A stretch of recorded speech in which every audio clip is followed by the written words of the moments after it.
It's Tuesday and I think I am live. Sometimes it takes a really long time for this, so if you get me just sitting for a long time, I apologise. It's just my computer and Facebook in general, I think, is thinking about it. But it's Tuesday and I am live as usual, and today I wanted to talk about a subject that I'm really passionate about, which is the sustainability of Hygge.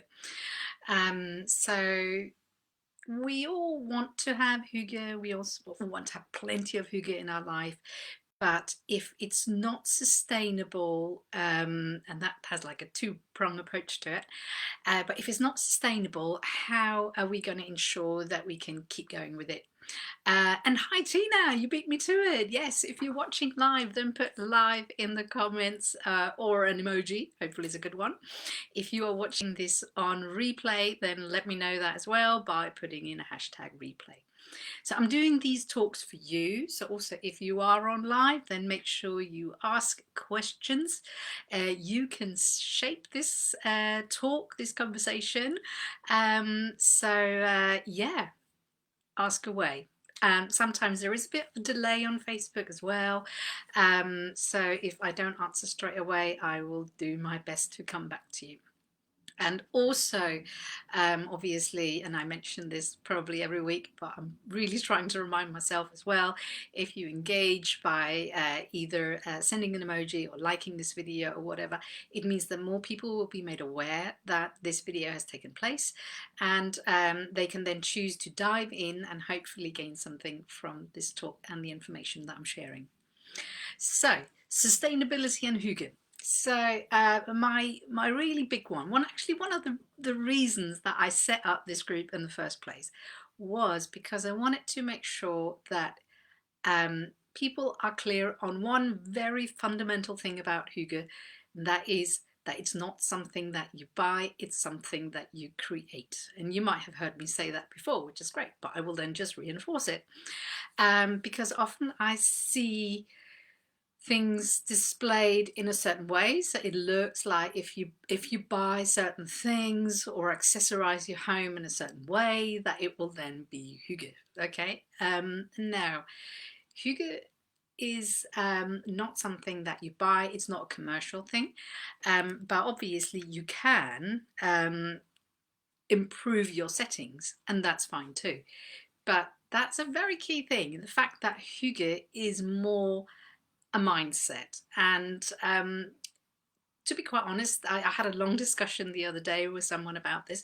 The way I approach Hygge is very much from the mindset perspective, and there are going to be people out there that say it's not mindset, it's just ingrained in culture. But if you actually analyze it, then that ingrained element, especially in the Danish but also in other Scandinavian cultures, is that Hygge is something you approach from a mindset perspective, in the fact on the way that you create it. So you are not going to run out of money to buy Hygge. You are not going to run out of things to accessorize your home with in order to create Hygge, because that is all kind of the things around. It's not the key element of Hygge. So one of the first things to understand is that if you approach Hygge as a mindset, then you will already have taken the first step towards making it sustainable. Now, sustainability in Hygge also goes towards obviously what you consider to be your Hygge. So if your Hygge focuses around eating, for example, and I'm saying that because Denmark, actually where I'm from, we consume considerably larger amounts of cakes, for example, than our Scandinavian neighbours. So you could say that our idea of Hygge would centre quite a lot around, I can't talk today, can centre quite a lot around food.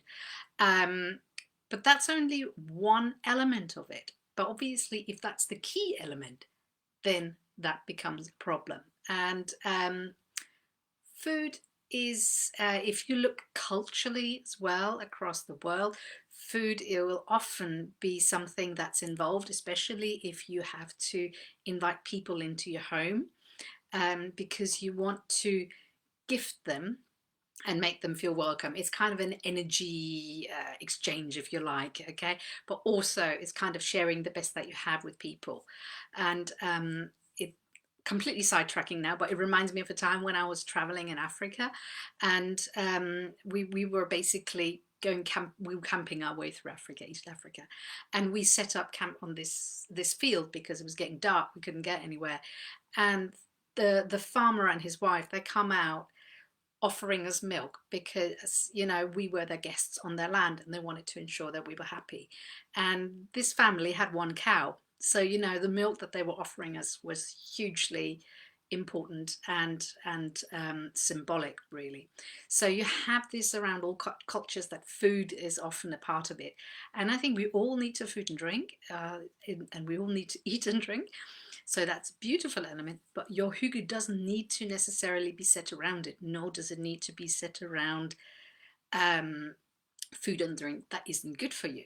Because then how are you going to sustain that part of your hygge that you may have set up as a ritual or so?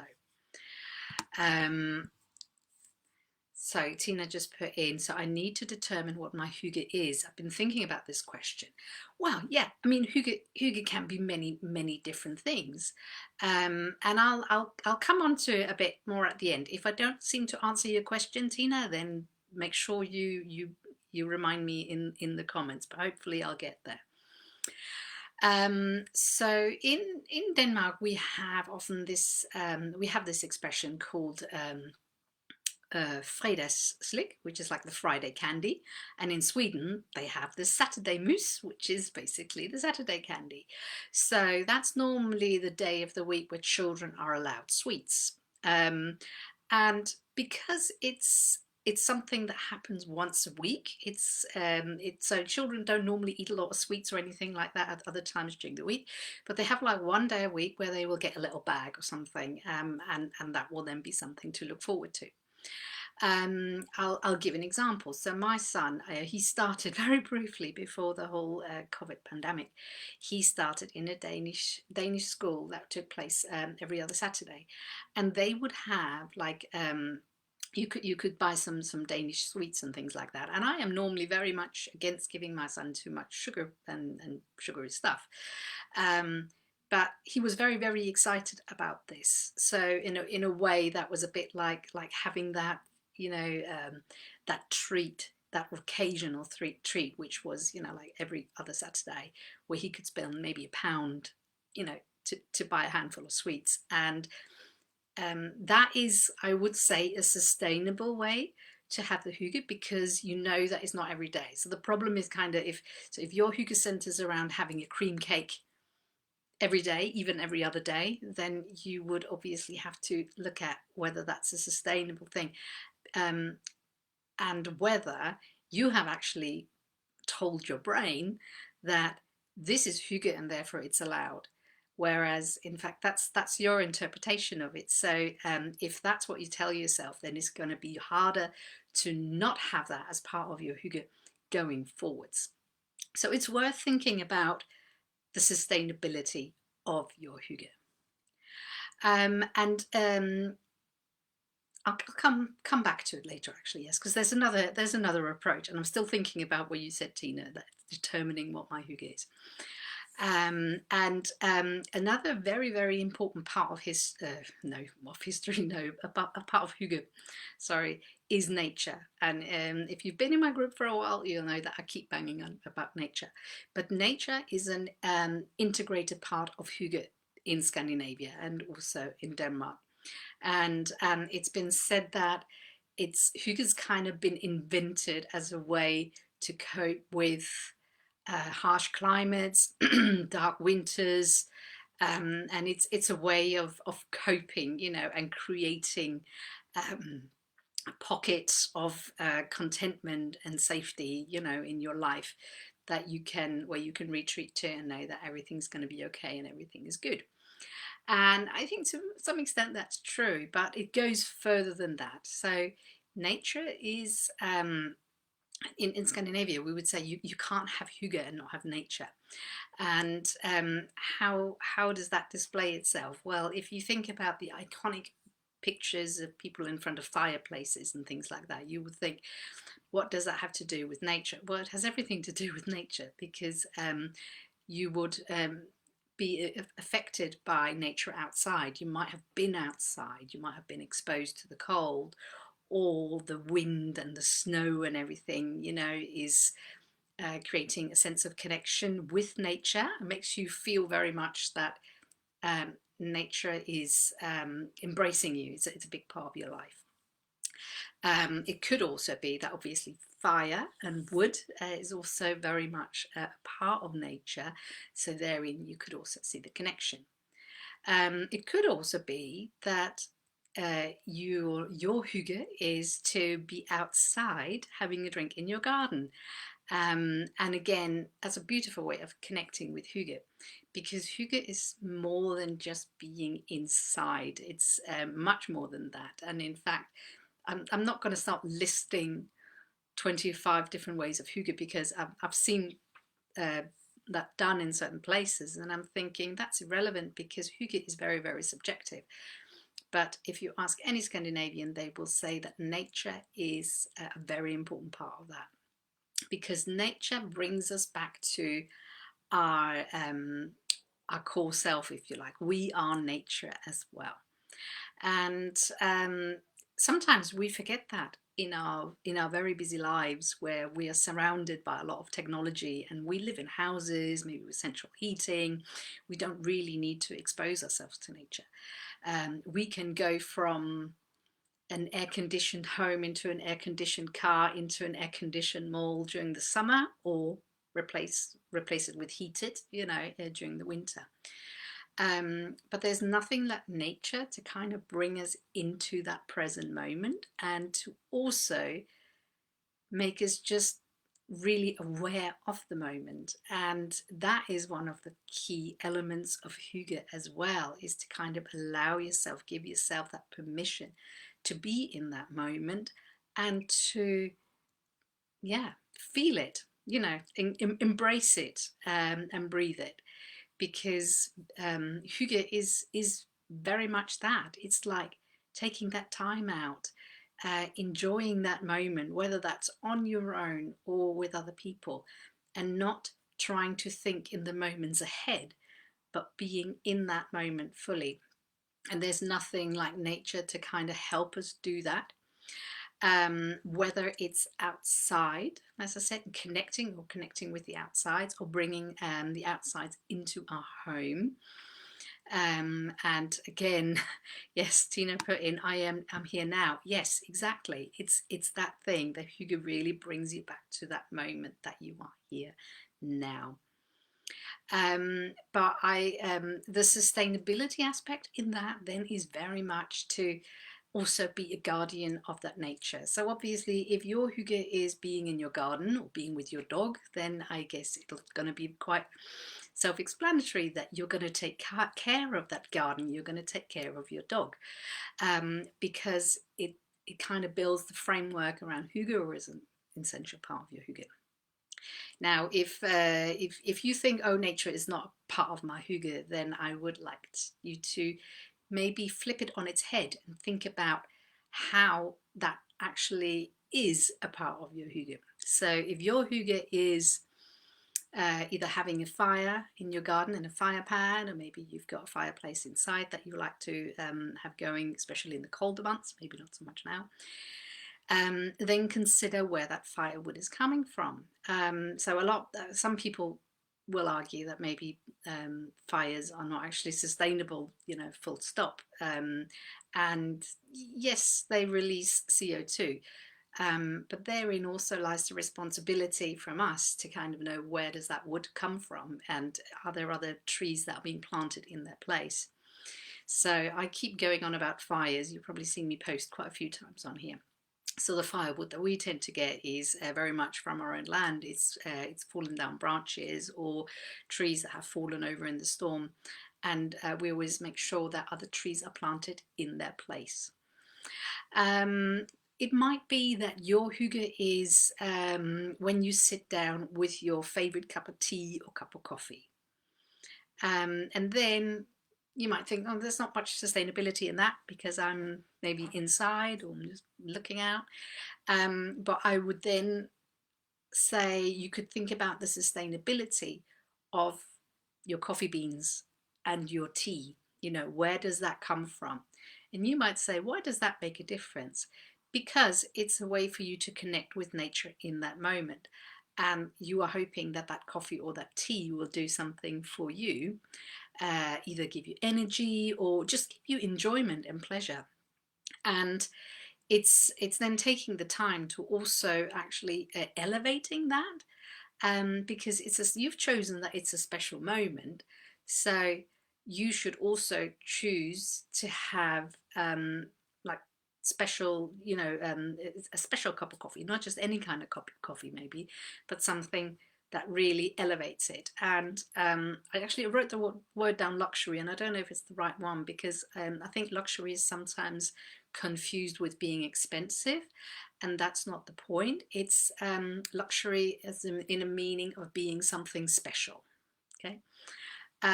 So I love my morning coffee. I have one cup of coffee a day, and I want that cup of coffee to be very special. So I have a little ritual. I have a little thing around that. Um, I used to drink a lot more coffee, but it just doesn't really agree with my body. Too much caffeine is not good for us anyway. Oh, all of those things. So I make that one cup of coffee very, very special for me. And it's an easy thing to do, because if it's no longer special, then it kind of becomes mundane, and then it can very easily lose that elevation of a special hygge moment. Okay. It can also be that your hygge is being with your children or your grandchildren, and that's like the one thing. So you might want to think, so how do you make that special? How do you make it sustainable? Well, you can make it special by not looking at your phone. You can make it special by giving your attention 100%. And you can obviously make it sustainable because, well, from that point of view, that it's something that you can always have, that's always available to you. It's not something you're gonna run out of, other than time maybe, but that's the same for all of us. It's not a resource that takes anything, any demands anything from you. And at the same time, if you are using any thing in there that kind of relates to nature, then making sure that that's sustainable. So if your hygge is going for a country walk, you will probably make sure that wherever you go for that walk, that it's in a beautiful area, and that you leave it in exactly the same place as the way that you found it. So that's on the sustainability aspects of hygge. And I'm aware that I'm trying to get lots of stuff in there, and if I have overwhelmed you, I do apologize, but I'll try and sum up. So sustainable hygge is, the first step is understanding that it's a mindset more than anything else. It's about making it unique, and also dedicating yourself to it. And obviously you could say, how do I dedicate myself to it? Well, if it's something that you can keep going with, that you know is actually healthy for you, or that won't in other ways like drain you or impact on you badly or your situation, well, then you've got a sustainable attitude towards it. There is a sustainability in the fact that nature is an integrated part of hygge, and the way that we then also protect nature and use natural products kind of comes back to us and our responsibility, so that we are not just buying into products that don't actually benefit the environment, or go and have a picnic and leave all our rubbish on the side, because that's not a sustainable solution either. We have got that responsibility in there as well. I'm sure there was 3 things, and now I wish I'd stuck to my notes, which I've got on my lap and haven't looked at all. Let me just go back. Yes, the question is, have I answered your question, Tina? I hope I have determined what your hygge is. So there's sometimes hygge needs to be spontaneous. Well, hygge is spontaneous, and sometimes you will have planned hygge that you plan in, and they're both equally good. One of the things that I'm doing at the moment, because my son's obviously at school, is making, I don't see him that often. I feel like we've only got a couple of hours where he's like in a good enough state before he gets too exhausted, you know, and ready for bed. So I make sure that I kind of ring fence that time as our special hygge time, and that is then something that I am trying to be very strict on. And it's something that I can sustain because I've built my everyday, if you like, kind of around that. And there will sometimes be exceptions, and then it's knowing that it's okay that sometimes there are exceptions. Just like with my morning coffee, you know, some days I will not have coffee, maybe, and other days I might have 2, and then I pay the price later because I am all hyper and crawling on the walls. Yes, great. I'm glad that answered it. So hopefully you can take something away from this. There's a lot I was trying to say, and like I say, I hope it wasn't too overwhelming. Otherwise, there is the replay, obviously. I will also say that I am running another healthy hygge course, and a lot of what I've mentioned here is kind of in that course as well, but there's more added on to it as well. So I am going to be running that again from, I'm just looking, 12th of June, and I'll put some information in this group, or if you're watching this, you are very welcome to message me as well. Thank you, Tina. It was good, not overwhelming or scattered. Good. Probably just because I was thinking of this. I'd actually made some notes and I've completely not followed them. And sometimes I think, okay, hopefully I still get the information in there, which you have reassured me I've done. But if anyone else is watching this back and you are thinking, oh, I'm not quite sure, then feel free to ask questions. I will always do my best to come back and answer questions on here. And if you are watching this and wanting to dive deeper into a more healthy as well as sustainable, obviously, approach to hygge as a mindset, then check out my Healthy Hygge course. I know, Tina, you've already been on it, so unless you want to come again. But anyway, thank you very much for watching today. And yes, I will be. Thank you, Tina. The mini course we did was great. Yes, it is. Yeah, and I've taken your advice, Tina. I've added on. I'm making it 3 weeks now. Yeah, I hope you've enjoyed this. Any questions, let me know. Otherwise, I look forward to seeing you in here again sometime soon. Take care and have a lovely, hygge week ahead. Bye-bye.